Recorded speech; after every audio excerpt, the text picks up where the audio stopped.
Are you aware that you can take bigger exposures in the market by paying very small amount?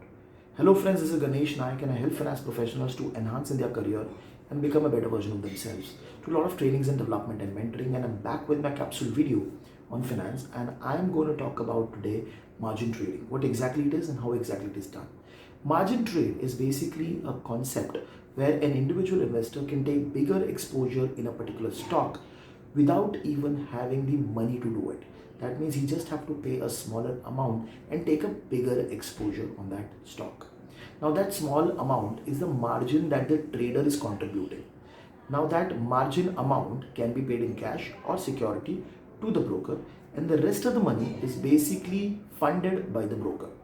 Okay, let me give you a very simple example. If I want to purchase a stock of $10,000 and I have only $3,000 with me, I can put that $3,000 as a margin money, and the rest 7,000 will be borrowed from the broker for some interest rate.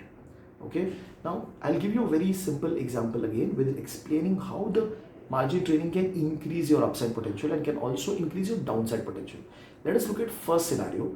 If there is a trader named Alex, okay, he has around $5,000 in cash in his account and he wished to purchase stock which is currently valued at $100.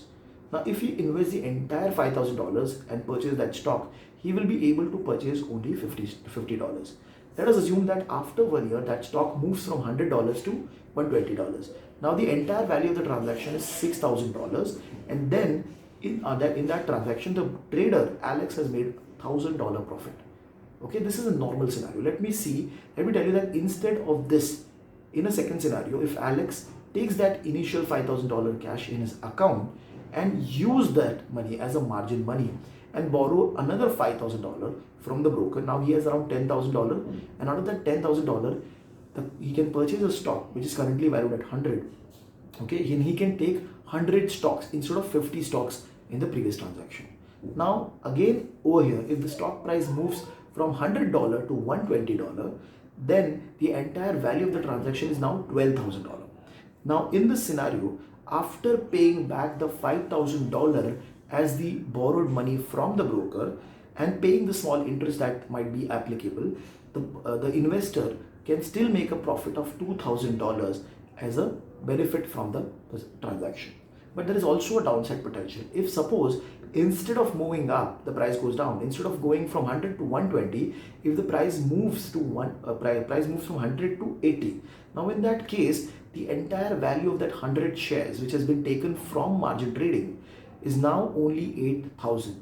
Instead of 10,000, now it is only 8,000. Now in this scenario, the loss has to be borne by the investor or Alex. Now the amount which he had put in the margin account of $5,000, that will get reduced by $2,000, and now it is only left with $3,000 amount. So basically in this transaction the loss can also happen, and in this situation the loss happened of $2,000, which can be higher basically. So the upside potential is very high, and also it has a downside potential. Why would investor use a margin trade, and why not directly purchase the shares straightforward in the market? Because if you're doing margin trade, you're borrowing money from the market and you're taking huge leverage that can help you to increase the return of investment in your transaction. That's the reason traders or investors are attracted towards margin trade. I hope you understood the video and the concept of margin trading is clear to you. In case of any feedback, any comments, you can put it in the section given below. Till then, I'll be back with more such videos for more exciting concept. And please be safe and be sound for more videos to come. Thank you very much.